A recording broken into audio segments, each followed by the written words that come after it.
Saludos a todos los amantes de la historia y las aventuras gastronómicas. Hoy emprenderemos un viaje asombroso al pasado, a las lujosas mesas de la nobleza medieval. Seguramente habéis visto en películas escenas de banquetes reales, enormes salones llenos de invitados, mesas que se doblan bajo la comida, jabalíes asados con manzanas en la boca, copas infinitas de vino y alegría desenfrenada. Pero, ¿hasta qué punto corresponden estas imágenes a la realidad histórica?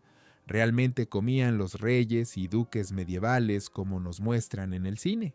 Hoy disiparemos mitos, revelaremos hechos asombrosos y nos sumergiremos en el mundo real de la alta cocina medieval. Si os interesa aprender sobre cómo vivía realmente la gente en el pasado, más allá de estereotipos y clichés cinematográficos, aseguraos de suscribiros a nuestro canal y activar las notificaciones. Viajamos regularmente por diferentes épocas y culturas, revelando detalles fascinantes de la vida cotidiana de nuestros antepasados, y ahora preparaos para un viaje gastronómico al medievo y os aseguro que mucho de lo que aprendáis os sorprenderá enormemente. Empecemos con el concepto mismo de banquete real. En tiempos medievales, los banquetes no eran simplemente comidas, eran los eventos sociales y políticos más importantes. El gobernante demostraba su riqueza y poder, fortalecía alianzas, hacía tratos y mostraba su generosidad. Los banquetes se organizaban para ocasiones especiales, coronaciones, bodas, importantes fiestas religiosas, visitas de huéspedes extranjeros o grandes victorias militares. Algunos banquetes podían durar varios días, sirviendo platos nuevos cada día y organizando nuevos entretenimientos. Sin embargo, contrario a la creencia popular, incluso los reyes no organizaban banquetes tan grandiosos todos los días. La alimentación diaria, incluso en palacios reales, era mucho más modesta. Esto nos lleva al primer gran mito sobre la cocina medieval: la idea de que la nobleza constantemente se daba atracones, organizando festines de múltiples horas con docenas de platos. En realidad, tales banquetes eran eventos excepcionales, programados para ocasiones especiales. Ahora averigüemos qué se servía realmente en estos famosos banquetes. Contrario a la opinión extendida, la cocina noble medieval era refinada y compleja. Los cocineros en las cortes de monarcas europeos eran verdaderos maestros de su oficio y sus creaciones culinarias podrían asombrar incluso a chefs modernos. Los platos se distinguían no solo por el sabor, sino también por la presentación elaborada. Uno de los elementos más espectaculares de los banquetes medievales eran las llamadas sutilezas o platos espectáculo. Estas eran esculturas comestibles creadas para entretener a los invitados. Imaginad un castillo hecho de mazapán, un pastel en forma de barco con mástiles de masa y velas de obleas, o un pavo real asado cuyas plumas fueron cuidadosamente removidas antes de cocinar y luego vueltas a colocar en el ave terminada para servir. Estos platos eran verdaderas obras de arte y demostraban no solo la riqueza del anfitrión, sino también la maestría de sus cocineros.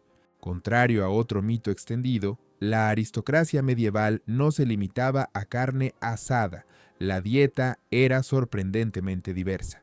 Sí, la carne era efectivamente la base del menú, especialmente en banquetes, pero se preparaba de varias maneras: frita, guisada, horneada en masa, cocinada en asador. Eran populares la caza, las aves, cordero, ternera y cerdo. Por cierto, ese mismo jabalí asado con manzana en la boca que se convirtió en símbolo del festín medieval en la cultura popular, en realidad se servía mucho menos de lo que se podría pensar. Era más bien un plato excepcional y festivo, no comida cotidiana ni siquiera para reyes. Curiosamente, en la cocina medieval existía un verdadero culto a las salsas. Rara vez se servía la carne simplemente asada. Usualmente la acompañaba una salsa compleja hecha de docenas de ingredientes.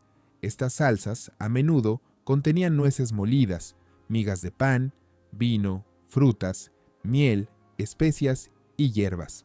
Hacían los platos no solo más sabrosos, sino también más ricos, lo que era especialmente importante para demostrar estatus. Por ejemplo, una de las salsas populares de aquella época, camelina, se preparaba con canela, jengibre, clavo, nuez moscada, migas de pan y vino, una verdadera sinfonía de sabores. Las especias eran una parte importante de la alta cocina medieval. Contrario a la creencia popular, no se usaban para enmascarar el sabor de carne estropeada. Primero, las especias eran tan caras que usarlas para enmascarar productos estropeados habría sido extremadamente derrochador. Segundo, la nobleza podía permitirse productos frescos. Las especias se usaban principalmente como símbolo de estatus y riqueza. Pimienta, canela, azafrán, nuez moscada y clavo se traían de países lejanos y costaban fabulosamente caro. Usar grandes cantidades de especias exóticas en un plato era una manera de demostrar la riqueza y conexiones propias. Una de las especias más valiosas era el azafrán, que incluso hoy sigue siendo uno de los condimentos más caros del mundo. No solo daba a los platos un sabor característico, sino que también los coloreaba de dorado, lo que tenía importante significado simbólico. El color dorado se asociaba con riqueza y poder, por lo que el azafrán se usaba a menudo en platos servidos en banquetes particularmente importantes. En cuanto a platos dulces, aquí también hay descubrimientos interesantes. En el medievo no existía una división clara entre platos dulces y salados como en la cocina moderna. La carne a menudo se cocinaba con frutas y miel, y a los postres se les podían añadir especias picantes. El azúcar, importado del Medio Oriente, era increíblemente caro y se usaba no solo como endulzante, sino también como medicina e incluso como material para crear elementos decorativos. Los postres populares en banquetes reales eran figuritas de mazapán, obleas con miel, pasteles con frutas y nueces, frutas y bayas confitadas. Particularmente elegantes se consideraban los llamados platos ilusorios, postres que parecían otra cosa, por ejemplo pasteles que imitaban la apariencia de platos de carne o dulces que parecían verduras. Ahora hablemos de bebidas. El vino ciertamente era popular en banquetes reales, pero se consumía no exactamente como podríamos pensar. El vino medieval usualmente era bastante ácido y a menudo se diluía con agua o se endulzaba con miel y especias. Era popular el hipocras, vino infusionado con canela, jengibre y otras especias con miel añadida. La cerveza también se consumía ampliamente y en banquetes se podían servir varias variedades de diferentes fuerzas. Curiosamente, en el medievo, el agua no se consideraba la bebida más segura, especialmente en ciudades, por lo que incluso los niños a menudo bebían bebidas de bajo contenido alcohólico. Sin embargo, no se debe pensar que en banquetes medievales todos se emborrachaban hasta perder el sentido. Para la nobleza era importante mantener la dignidad y el consumo excesivo de alcohol se consideraba impropio. Por supuesto, había excepciones, pero en general la aristocracia trataba de observar moderación. Un aspecto interesante de los banquetes medievales era su significado simbólico y etiqueta estricta. La ubicación de los invitados en la mesa estaba estrictamente regulada según su estatus. Cuanto más cerca del anfitrión del banquete se sentaba un invitado, más alto era su estatus. Los invitados más honrados se sentaban en la mesa alta, una mesa en elevación donde también se sentaba el propio anfitrión. Otros invitados se ubicaban en mesas largas perpendiculares a la mesa alta. Los platos también se servían según el estatus del invitado. Los platos más caros y refinados estaban destinados al anfitrión y los invitados más honrados. A veces las diferencias eran tan sutiles que una persona moderna tendría dificultad para notarlas, pero para la gente medieval estos matices eran extremadamente importantes. Por ejemplo, el pan blanco estaba destinado a la más alta nobleza, pan de harina menos refinada para caballeros y nobles menores, y pan de centeno tosco para sirvientes. Debe notarse que los banquetes medievales no eran solo comidas, sino también verdaderas representaciones.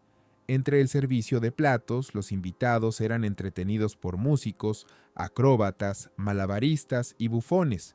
A veces incluso se montaban pequeñas producciones teatrales. Cuanto más rico el anfitrión, más espectaculares eran estos interludios. Se prestaba atención especial a cómo se llevaban los platos a la mesa. La procesión de sirvientes, llevando platos, a menudo se acompañaba de música e incluso baile. Algunos platos se traían al salón con pompa especial. Por ejemplo, un pavo real, asado, con plumaje restaurado, Podía ser traído al salón en una bandeja de plata llevada por un paje en traje especial, acompañado por trompetistas anunciando la aparición de este lujoso plato. Curiosamente, contrario a la creencia popular, la gente medieval no comía con las manos, al menos no en la alta sociedad. En banquetes reales se usaban cuchillos y cucharas. Los tenedores aparecieron en Europa más tarde, pero ya en el medievo tardío comenzaron a usarse en Italia y otros países. Además, cada invitado usualmente traía su propio cuchillo. A menudo este era un artículo personal caro, decorado según el estatus del propietario. Otro elemento importante del banquete era el lavado de manos. Antes del inicio de la comida y entre cambios de platos, los sirvientes iban entre los invitados con cuencos y jarras, ofreciendo lavar las manos. A menudo se añadían hierbas aromáticas o pétalos de flores al agua. Este ritual no era solo un procedimiento higiénico, sino también parte de la ceremonia. Ahora veamos un ejemplo específico de un banquete real medieval. Uno de los más famosos y bien documentados fue el banquete organizado en 1387 por el rey inglés Ricardo II. Para este banquete se construyó un salón temporal de madera midiendo 30 por 10 metros. En la mesa alta se sentaron el rey, obispos y la más alta nobleza, mientras en otras mesas se ubicaron cientos de invitados de rango menor. El menú de este banquete incluía muchos platos refinados: cisnes asados, pavos reales y garzas, aspic de anguila, patés de venado, carne guisada en salsas complejas, varios tipos de pescado. Entre platos principales se servían platos intermedios, aperitivos ligeros acompañados de actuaciones de artistas. El banquete concluía con un banquete, lo que el medievo llamaba, lo que hoy llamaríamos postre: dulces, frutas, nueces y vinos dulces. Debe notarse que tal banquete requería enormes recursos y muchos sirvientes. La preparación podía comenzar semanas antes del evento. Se cazaba caza, se compraban productos exóticos, se preparaban salsas complejas y decoraciones para platos. El día del banquete trabajaban en la cocina docenas de cocineros, asistentes y sirvientes. Curiosamente, los desperdicios del banquete no se tiraban. Existía la costumbre de platos de limosna. Los restos de comida se recogían y distribuían a los pobres. Esto se consideraba una obra piadosa que demostraba la generosidad del anfitrión y su cuidado por sus súbditos. Si comparamos banquetes reales medievales con banquetes oficiales modernos, encontraremos tanto diferencias como similitudes sorprendentes. La diferencia principal es quizás que los banquetes medievales eran mucho más teatrales y simbólicos. Cada aspecto del banquete, desde la ubicación de invitados hasta el orden de servir platos, tenía su significado y estaba estrictamente regulado. Al mismo tiempo, como hoy, las comidas oficiales eran una manera de demostrar estatus, establecer conexiones e impresionar a invitados. Es importante entender que la cocina aristocrática medieval no era primitiva o tosca. Al contrario, era refinada, compleja y diversa. Los cocineros de aquella época poseían conocimiento profundo sobre combinaciones de sabores y texturas, sobre métodos de cocción y presentación de platos. Muchos principios que los guiaban siguen siendo relevantes en la alta cocina moderna también. También vale la pena mencionar libros de cocina que han sobrevivido de aquellos tiempos. Uno de los más famosos es La forma de cocinar, escrito alrededor de 1390 para el cocinero del rey inglés Ricardo II. Contiene recetas de platos refinados, muchos de los cuales podrían sorprender a una persona moderna con su complejidad y combinaciones inusuales de ingredientes. Por ejemplo, blanco manjar, un plato delicado de pollo picado, arroz, leche de almendra y azúcar, o tarta de brie, un pastel con queso, huevos y especias. En Francia, el famoso tratado culinario El Gran Cocinero fue compilado a principios del siglo XIV. Contiene no solo recetas, sino también consejos sobre organizar banquetes, poner la mesa e incluso sobre elegir personal de cocina. Estas fuentes nos permiten hoy recrear platos medievales auténticos y entender mejor la cultura gastronómica de aquella época. Sin embargo, al hablar de banquetes medievales, es importante recordar el contexto. Mientras la nobleza disfrutaba de platos refinados, la mayor parte de la población, campesinos y pobres urbanos, comía mucho más modestamente. Su dieta consistía principalmente en pan, gachas, verduras y ocasionalmente carne. La brecha entre la alimentación de ricos y pobres era enorme, reflejando la desigualdad social general de la sociedad medieval. También es interesante notar que la alimentación aristocrática variaba dependiendo de la región europea. La nobleza italiana, por ejemplo, consumía más frutas, verduras y pasta que sus vecinos del norte. En Inglaterra y el norte de Francia preferían carne y caza. En regiones costeras, el pescado y mariscos jugaban un papel importante en la dieta. Además, la dieta cambiaba dependiendo de la estación y el calendario eclesiástico.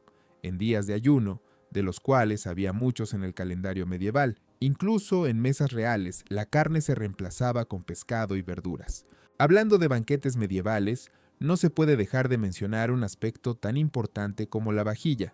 Contrario a la creencia popular, incluso en el medievo temprano, la nobleza no comía de cuencos de madera.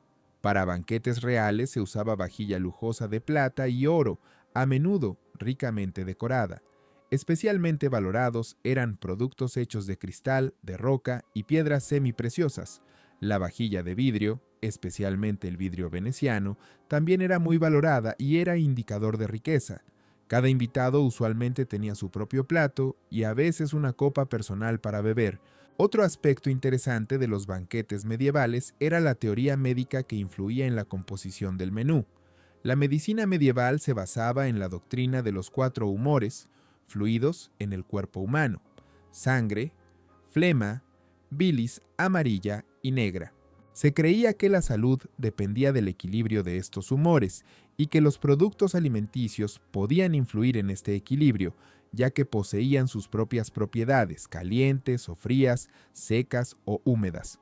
Por lo tanto, al componer menús, se consideraba no solo la combinación de sabores de los platos, sino también su efecto en la salud de los invitados. Por ejemplo, se creía que después de carne grasa, caliente y húmeda, era beneficioso consumir peras, frías y secas, para restaurar el equilibrio. Es curioso que algunas reglas de etiqueta de mesa medieval hayan llegado hasta nuestros días. Por ejemplo, la regla de no poner los codos en la mesa, no hablar con la boca llena, no alcanzar a través de toda la mesa por un plato. En el medievo estas reglas eran especialmente importantes, ya que se creía que los modales en la mesa reflejaban el carácter y educación de una persona.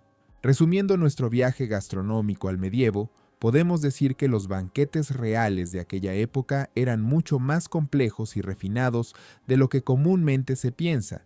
No eran solo comidas, sino verdaderas obras de arte, donde cada detalle tenía significado y donde la comida era solo un elemento de una acción cultural y social compleja. Muchos platos servidos en estos banquetes podrían sorprender e incluso deleitar a un gourmet moderno con su complejidad, refinamiento y combinaciones inusuales de sabores. Curiosamente, algunas tradiciones culinarias medievales están experimentando un renacimiento hoy. Los chefs de alta cocina recurren a recetas antiguas buscando inspiración, y los amantes de la historia y gastronomía organizan reconstrucciones de banquetes medievales, tratando de recrear la atmósfera y sabores de aquella época. Gracias a libros de cocina conservados y otras fuentes históricas, podemos no solo leer sobre lo que comían nuestros antepasados, sino también tratar de preparar estos platos nosotros mismos, haciendo así un verdadero viaje a través del tiempo mediante sensaciones gustativas. Espero que este viaje al mundo de la alta cocina medieval haya sido tan fascinante para vosotros como lo fue para mí. Si os gustó el video, no olvidéis dar like, suscribiros al canal y activar notificaciones para no perderos nuevos episodios sobre aspectos asombrosos de la historia cotidiana. Y en los comentarios contadnos, ¿cuál de los platos medievales descritos os gustaría probar? Quizás ya habéis probado reconstrucciones de recetas históricas o incluso habéis cocinado según ellas. En los siguientes episodios continuaremos nuestro viaje por la historia de la vida cotidiana de diferentes épocas y culturas, revelando detalles poco conocidos pero fascinantes de cómo vivía, qué comía, qué vestía y a qué se dedicaba la gente del pasado. porque es precisamente en estos detalles de la vida cotidiana donde se revela la verdadera historia de la humanidad. Hasta nuevos encuentros y buen provecho.